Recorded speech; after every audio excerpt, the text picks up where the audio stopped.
Reading novels and storybooks have made me someone reasonable to speak in front of people. Ni hatari mzazi kuoza mtoto wake mapema wakati anastahili kuwa katika masomo, ama kumtoa mtoto shuleni kwamba aende afanye kazi ili alete kitu katika familia. A reading nation is a winning nation. Despite the government's efforts to enhance education status in the country, illiteracy has not been extinct. There has been a problem of educational disparities between the urban and the rural areas in the country. People in the rural areas are the most affected due to inadequate resources like libraries, low income levels, and negative attitudes towards reading. However, Shikunga people have found a consummate remedy to this problem. We are headed to Shikunga in Butere constituency, where residents have defied all odds to cultivate a positive reading culture through home libraries under the organization Village in Motion. Village in Motion libraries have got a very brief but interesting history. We started first what we referred to as MDL, meaning Mondika Library. That is where the project started, where we have 21 schools in Western Kenya that we run there our MDL libraries. All that the schools have to do is to set up a room, put in shelves, provide security, then we supply to these MDL centers books and other learning material like electronics and even talking books and any other material that can be helpful to the learners. In class 5, I was performing in English Lost, but when I started coming in library, I have performed in English in high marks. Nimejaliwa kwa preview kwa math, kwa somo la hesabu, kwa sababu class 5 sikuwa nafanya hesabu. Au kunafanya hesabu poa? Ndio. So coming to the library has helped you improve in mathematics? Yes. The library was established in the year 2013. It has led to increased performance. For instance, in the year 2013, we had a low mean of 239 before the library was established. So when it was established in that year, the following year pupils used it and teachers used it to conduct research. And in the year 2014, we had a mean of 276. That's an improvement.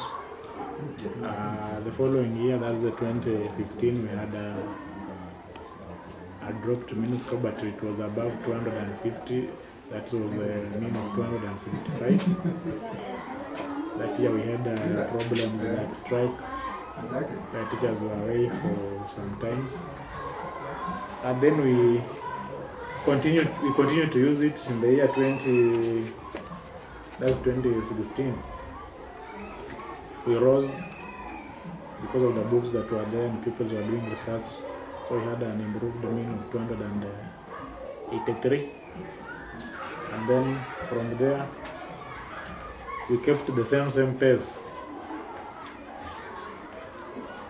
And that is last year, after I have used it very seriously.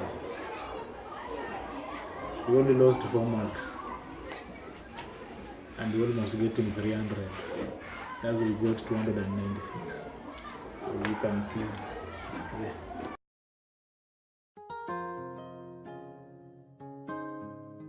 Apart from school libraries, the organization has set up a home library in each of the 14 villages of Shikunga sublocation to enhance literacy levels. The entire motivation for the project was to set up a culture of reading so that we encourage people to be able to read, not only school children, but even others, so that they can be able to access books and be able to read. When they are motivated in reading, they can be able to improve in their everyday's life, the school children, their performance is likely to go up, and villagers will also be able to get new knowledge because there is a lot of wisdom that is found in books. Our main source of funding is coming from the community themselves. So we have actually left it open for each community to organize themselves. If they want to buy books, if they want to probably reinforce some other materials, they want to put up shelves, it is the community members who come together under the the leadership of the committee, and they are now able to source for the funds that is able to run their library. But money is not a very, very big issue in these libraries, because once you have put up the library, it is the duty of the Central Committee of Village in Motion now to look for materials to write to people asking for books and all that, and they supply them. Shikunga people never saw lack of structured libraries in their areas as a hindrance to quench their thirst for knowledge. Mimi nilikuja hapa kwa maktaba hii mwaka wa 2017 na niliona vile ilikuwa inanisaidia sana, kwa vile nilikuwa nakaa tu nyumbani bila kufanya kitu chochote, na kwa vile nilianza hapa nilikuwa naona naendelea vizuri, kwa sababu hata pahali nilikuwa nafanya kazi nilikuwa nasoma. Sasa vile nilikuja hapa nikaona nasoma hapa vitabu ile ya historia na zingine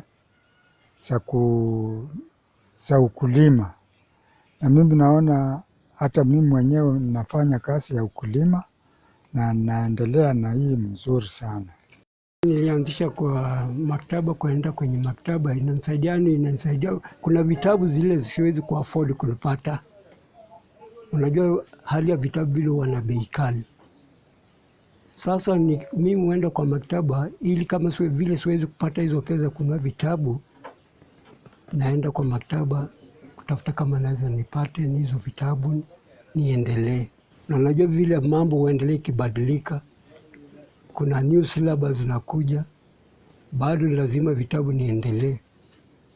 Na sana hii kitabu kama ya international standards bado nazifuatilia, sijawacha.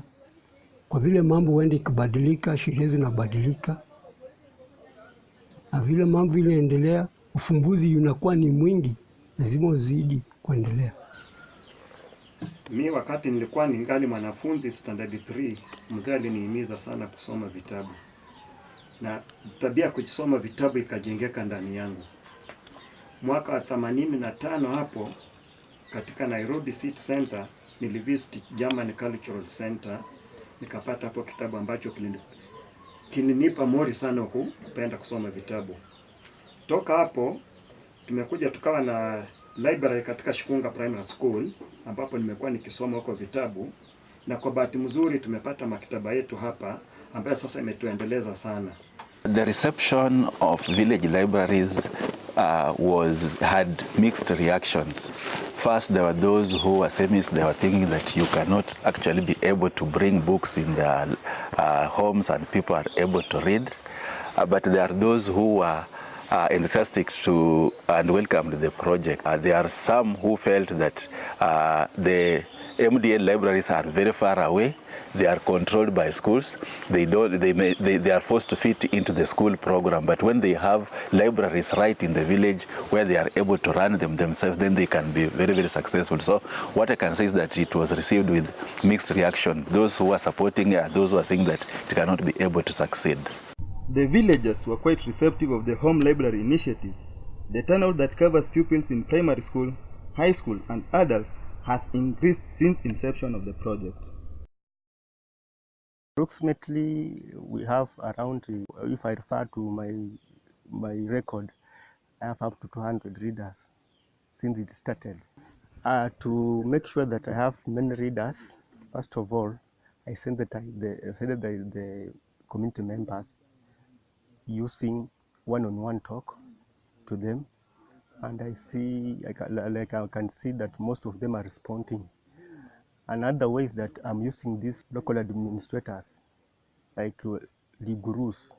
They are really helping me to sensitize those people so that they are aware that the library is available and they do come to read. When we have barasas, I usually visit the barasas and sensitize people that we have a library for them to have some readings. Nyingi tunapokuwa na barasa la mzee wa kijiji, huwa ninaenda pale, naomba ruhusa, ninatangaza ya kwamba kuna vitabu hapa ambavyo tumeletewa na shirika letu la BBCF. Vile vile shuleni huwa ninaenda, tukiwa na siku ya wazazi mwenyewe ninatangaza. Wakati mwingine huwa ninaenda naongea na head teachers, nawaelezea, na pia hata nikikutana na watoto njiani huwa nawaelezea ya kwamba siku ile wakitaka vitabu wakuje nyumbani, siku ya kama weekends wakuje, wakati wa likizo huwa nawatafuta hata kwa njia, naambia wakuje wasome vitabu. Kwa hivyo mambo ya kueleza kwangu ni kazi rahisi, ninajua hali ya kumobilize watu. Watoto wangu wanakuchanga kuchukua hapa vitabu 3 kwa wiki. Mimi mwenyewe kazi naye ni mingi, lakini nakuchanga mara 2 kwa wiki. When I was still in school, I could visit the library twice in a week. That is just weekend.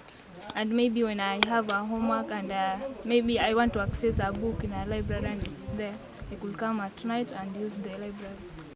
Now I found that time because I'm now free. I just go to the art school for some while. Then I come here to read some novels to improve my English.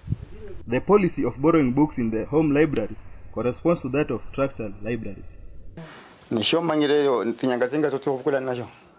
Ni 2 weeks. 2 weeks it is okay. Asa itabidi tutakuandika chini. Si unajua sheria ya library?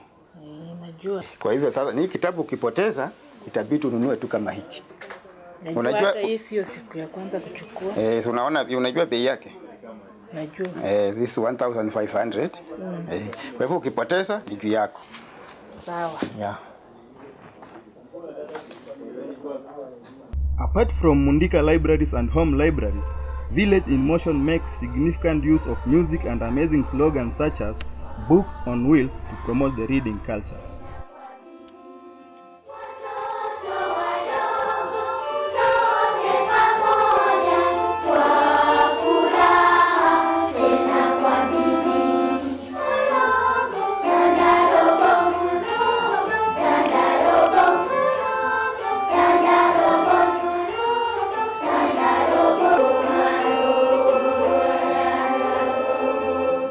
Vision yetu ni kwamba watoto 30,000 wapate masomo. Jambo ambalo limetufanya hata kuingia mijini kuangalia kwamba wale street kids tunaweza kuwafanyaje waje pande hii. Limekuwa ngumu kiasi kwamba mtoto akisoea barabara ni ngumu kumtoa. Unaweza pata mtoto pale kwa street ambaye hata akikuelezea unakuta hana mahali unampeleka kwa maana wazazi wake walisambaratika. Kwa hivyo tuna kampeni ya kwamba kila boma katika area yetu hakuna mtoto anakaa kwa boma. Na tunatafuta kwamba idadi ya hao 30,000 tumehubiri ujumbe huu kwamba watoto wapate masomo na kila mtoto aweze kusoma. Despite the overwhelming merits of the home libraries, the project has faced a number of setbacks. The major problem is the shortage of materials. We don't have enough books that can be able to be used by all the learners, especially when schools close. Apart from the shortage, the relevance of the material is also an issue. As you said, the curriculum that we are using in Kenya, we may not have all the books that are in the syllabus. So that is a major issue because you'll find many students, especially those from secondary schools, they'll come and they ask for a book, they find it is not there. We will try to get in other libraries, we find that they are not there. So we don't have core textbooks that are required, especially for the curriculum that is going on. Then the other major material is actually to do with the electricity. Our intention is to equip libraries with materials that are both electronic so that those who are not able to read can even pick a book that is in a movie form and be able to watch pictures and all that. Those who are not able to read can take a video cassette of a book and be able to listen to it. But we are limited because apart from one library, all the 13 libraries that we have are not connected to electricity. So that is a major problem that we are encountering. Challenges are there. Like, we don't have a teacher in the library. You know, sometimes you have a work or you want to read something that you don't have a teacher to guide you or do this and this. That one is the first challenge. Then the second challenge, maybe you can go in the library, you want to use a certain book and you find that that book is not there. It's a good environment, but sometimes in those people who are in upper classes, it's not a good condition, whereby you find that you are reading with small kids and they are disturbance. Maybe they are joking while they are reading, and you want to concentrate on your work. The village libraries do not just end here, as Shikunga people are still optimistic. They have plans to construct a modern-day library within Shikunga, which will act as a reference center. For our future expansion of Village in Motion, this is a piece of land which is measuring 1 acre that we want to put up our headquarters. And we are very grateful for Mzee. He's the one who actually sold us this piece of land. And we are going to use it to expand our organization. This is where we are going to build a community library. This is also where we are going to put a tennis court on the other side there, so that we encourage the culture of reading among the Kenyan population. We are hoping that with the availability of funds, we should be able to put up a reference library that will serve all the villages that want to start village libraries, so that we move out from Shikunga area to reach other wider sections of Kenya to encourage this culture of reading. As proven by Shikunga people, it is important to form a habit of reading books. The function of reading is to teach one to think intensively and critically, as education is the premise of progress in every family, in every society.